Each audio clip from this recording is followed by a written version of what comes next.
Philip K டிக்கோட எழுத்துக்களை வெறும் ஒரு சயின்ஸ் ஃபிக்ஷன் கதைன்னு நினைக்காதீங்க.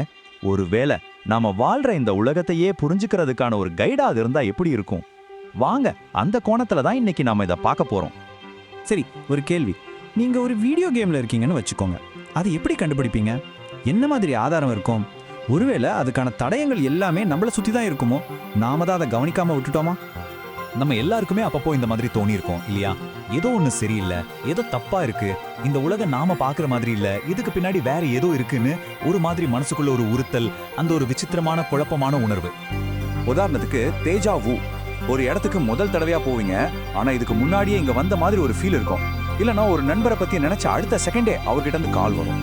சில சமயம் ஒரு விஷயத்தை நீங்க ஒரு மாதிரி ஞாபகம் வச்சிருப்பீங்க, ஆனா உங்க கூட இருந்தவங்க வேற மாதிரி சொல்லுவாங்க. இதெல்லாம் சும்மா நம்ம மூளை பண்ற தப்பு, நாம ஈஸியா கடந்து போடுறோம். ஆனா ஒரு நிமிஷம் யோசிங்க, இதெல்லாம் தப்பு இல்ல, நாம வாழ்ற இந்த சிஸ்டம்ல ஏற்படுற சின்ன சின்ன கிளிச்சஸ், அதாவது கோளாறுகளா இருந்தா அதுதான் நாம இப்ப பார்க்க போற பெரிய மர்மம். இந்த சின்ன சின்ன கிளிச்சஸ்க்கு பின்னாடி ஒரு ஆழமான உணர்வு ஒளிஞ்சிருக்கு. அதாவது நம்மள யாரோ ஆட்டி வைக்கிற மாதிரி. நம்ம வாழ்க்கையோட கண்ட்ரோல் நம்ம கையில இல்ல. ஒரே மாதிரி விஷயங்கள் திரும்ப திரும்ப நடந்துட்டே இருக்கு. நம்ம ஒரு வட்டத்துக்குள்ள சிக்கிக்கிட்ட மாதிரி ஒரு ஃபீலிங். இங்கதான் நம்ம கதைக்குள்ள வராரு ஒரு முக்கியமான ஆள், பிலிப் கே டிக். ஆனா அவரை ஒரு சயின்ஸ் ஃபிக்ஷன் எழுத்தாளரா மட்டும் பார்க்காதீங்க.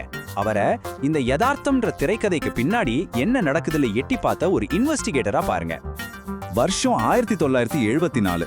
பிலிப் கே டிக் தன்னோட வாழ்க்கையில ரொம்பவே கஷ்டமான ஒரு காலகட்டத்துல இருக்கார். அப்பதான் அந்த சம்பவம் நடக்குது. ஒரே ஒரு நொடி அது அவரோட வாழ்க்கையை மட்டும் மாத்தல, நாம இந்த யதார்த்தத்தையே பாக்குற விதத்தை மாத்தி போட்டுடுச்சு. இத நீங்க ஏதோ கற்பனைன்னு நினைக்கலாம், ஆனா டிக் என்ன சொல்றாருன்னு கேளுங்க. ஒரு பிங்க் கலர்ல ஒளிக்கற்றை வந்து என் மேல பட்டுச்சு. அது வெறும் வெளிச்சம் இல்ல, அது ஒரு பௌதீக கற்றை. தகவல்களை மூட்டை மூட்டையா கொண்டு வந்து நேரா என் மனசுக்குள்ள குட்டுச்சுன்னு சொல்றாரு. யோசிச்சு பாருங்க, எவ்வளவு உண்மையான அனுபவமா இருந்திருக்கும். அந்த ஒரு அனுபவத்தை புரிஞ்சுக்கிறதுக்காக டிக் அடுத்த 8 வருஷத்தையே அர்ப்பணிச்சார். முழுசா ஒரு ஆய்வுக்குள்ள மூழ்கிட்டார். அதோட முடிவு என்ன தெரியுமா? கிட்டத்தட்ட 8000 பக்கங்கள் கொண்ட ஒரு டைரி. அதுக்கு பேரு எக்ஸிஜசிஸ். இது சும்மா ஒரு ஆர்வம் இல்ல, தன்னோட உலகத்தோட அஸ்திவாரத்தையே கேள்வி கேட்ட ஒரு மனுஷனோட தீவிரமான தேடல் இது. சரி, இதெல்லாம் வெறும் மனப்பிராந்தியா இருந்திருக்கலாம்னு நீங்க நினைக்கலாம். ஆனா அங்கதான் ஒரு ட்விஸ்ட். அவருக்கு கிடைச்ச தகவல்கள் நிஜ உலகத்துல செக் பண்ணும்போது சரியா இருந்துச்சு. உதாரணத்துக்கு, அவரோட பச்சிளம் குழந்தைக்கு யாருக்கும் தெரியாத ஒரு நோய் இருந்திருக்கு. அதை இவர் கரெக்டா கண்டுபிடிச்சு அந்த குழந்தையோட உயிரே காப்பாத்திருக்காரு. அது மட்டும் இல்ல, அவர் வாழ்க்கையில படிச்சதே இல்லாத பண்டைய கிரேக்க மொழியில பேச ஆரம்பிச்சிருக்காரு. இதெல்லாம் பார்க்கும்போது ஏதோ ஒரு அசாதாரணமான விஷயம் நடந்திருக்குன்னு புரியுது இல்லையா? சரி, இப்போ இந்த விசித்திரமான அனுபவங்களுக்கெல்லாம் ஒரு அர்த்தம் கொடுக்க டிக் என்னென்ன தியரிகளை உருவாக்குனாருன்னு பார்க்கலாம். அதாவது நாம வாழ்ற இந்த சிமுலேஷனோட ரூல்ஸ் என்ன? இங்க தான் ஒரு பெரிய மைண்ட் ஷிஃப்ட் வருது. நாம ஏதோ ஒரு ஜெயில மாட்டிக்கல. இது நம்மளோட அறிவை, நம்ம ஆன்மாவை வளர்த்துக்கிறதுக்காகவே டிசைன் பண்ணப்பட்ட ஒரு ட்ரைனிங் கிரவுண்ட், ஒரு சிமுலேட்டர். இதுல இருந்து தப்பிச்சு போறது நம்ம நோக்கம் இல்ல, இதுக்குள்ளேயே கண்ணை திறந்து பார்க்கறது, அதாவது விழிப்போட இருக்கிறது தான் நோக்கம்.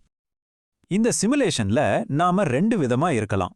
ஒன்னு, ஒரு என்பிசி மாதிரி, அதாவது வீடியோ கேம்ல வர்ற மத்த கேரக்டர்ஸ் மாதிரி. அதுக்குன்னு எழுதப்பட்ட ப்ரோக்ராம் படி எந்த கேள்வியும் கேட்காம தானா இயங்கிட்டு இருக்கிறது. இன்னொன்னு, ஒரு ஆட்டக்காரரா, அதாவது பிளேயரா இருக்கிறது. இது ஒரு கேம்னு புரிஞ்சுக்கிட்டு நம்ம ஒவ்வொரு அடியும் யோசிச்சு விழிப்புணர்வோட எடுத்து வைக்கிறது. இந்த வித்தியாசத்தை புரிஞ்சுக்கிட்டாலே போதும், பாதி கேம் ஜெயிச்ச மாதிரி தான். இந்த சிமுலேஷன் எப்படி வேலை செய்யுதுன்னு புரிஞ்சுக்க ஒரு சிம்பிளான உதாரணம் சொல்றேன். உங்க கம்ப்யூட்டர் டெஸ்க்டாப் எடுத்துக்கோங்க. அங்க இருக்கிற ஐகான்ஸ் எல்லாம் உண்மையான சாஃப்ட்வேர் கிடையாது. அதுங்க அந்த சாஃப்ட்வேரை ஓபன் பண்றதுக்கான ஒரு ஷார்ட்கட், ஒரு எளிமையான வழி. அதே மாதிரி தான் நம்ம பார்க்குற, கேட்குற, உணர்ற இந்த உலகமும். இதுதான் நிஜமான யதார்த்தம் கிடையாது.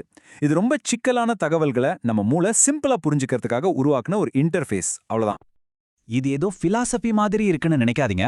இதுக்கு பின்னாடி சயின்ஸும் இருக்கு. குவாண்டம் பிசிக்ஸ்ல ரொம்பவே ஃபேமஸான டபுள் ஸ்லிட் எக்ஸ்பெரிமெண்ட் பத்தி கேள்விப்பட்டிருப்பீங்க. அதோட முடிவு என்ன தெரியுங்க? ரொம்ப ஆச்சரியமானது.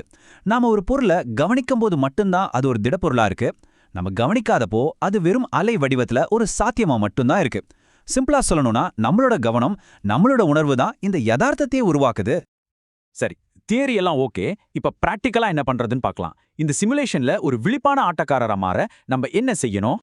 இதுக்கு ஒரு 4 சிம்பிளான ஆனா ரொம்ப பவர்ஃபுல்லான டூல்ஸ் இருக்கு. இத உங்க யதார்த்தத்தையே ரீப்ரோகிராம் பண்றதுக்கான ஒரு டூல் கிட்னு நினைச்சுக்கோங்க. நாம உள்வாங்க வேண்டிய முக்கியமான பார்வை இதுதான். நீங்க யதார்த்தத்துக்குள்ள இல்ல, யதார்த்தம் தான் உங்களுக்குள்ள இருக்கு. நாம இந்த பிரபஞ்சத்துல ஒரு சின்ன தூசி கிடையாது, முழு பிரபஞ்சமும் நமக்குள்ள தான் இருக்கு. நாம தான் இதை உருவாக்குறோம். சரி, இப்போ நம்மளோட புரிதல்ல கடைசி கட்டத்துக்கு வந்துட்டோம். நம்மள ஒரு கேரக்டரா பார்க்கறதுல இருந்து ஒரு பிளேயரா பார்க்கற அந்த அடையாள மாற்றத்தை எப்படி கொண்டு வருது? இந்த விளையாட்ட 3 லெவல்ல விளையாடலாம். முதல் லெவல் மயக்க நிலை. அங்க நீங்க உங்கள ஒரு கேரக்டரா நினைச்சுக்குவீங்க, விளையாட்டுக்குள்ளேயே இருப்பீங்க.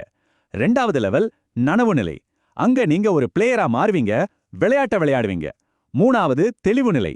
அங்க நீங்க கேம் டிசைனராவே மாறி விளையாட்டையே உருவாக்குவீங்க. நீங்க இப்போ எந்த லெவல்ல இருக்கீங்கன்னு யோசிச்சு பாருங்க. நம்ம நோக்கம் அடுத்தடுத்த லெவலுக்கு போறது தான். ஸோ கடைசியா ஒண்ணே ஒன்று நல்லா ஞாபகம் வச்சுக்கோங்க. இந்த சிமுலேஷன்ல இருந்து தப்பிச்சு போறது நம்ம இலக்கு இல்ல. இதுக்குள்ளேயே ஒரு விழிப்பான ஒரு திறமையான ஆட்டக்காரரா எப்படி இருக்கிறதுங்கிறது தான் இலக்கு. நாம வெறும் பாதிக்கப்பட்டவங்க இல்ல, நாம தான் சக்தி வாய்ந்த படைப்பாளிகள். அதனால இப்போ கேள்வி உங்ககிட்ட தான். நீங்க யாரு? எழுதப்பட்ட ஸ்கிரிப்ட் படி நகர்ற ஒரு தானியங்கி கேரக்டரா இருக்க போறீங்களா, இல்ல இது ஒரு கேம்னு புரிஞ்சுக்கிட்டு அதோட விதிகளை மாத்தி எழுதுற ஒரு பவர்ஃபுல் பிளேயரா மாற போறீங்களா? முடிவு உங்க கையில தான் இருக்கு. ஏன்னா இந்த சிமுலேஷன் நீங்க என்ன சொல்ல போறீங்கன்னு கேட்டுட்டு இருக்கு.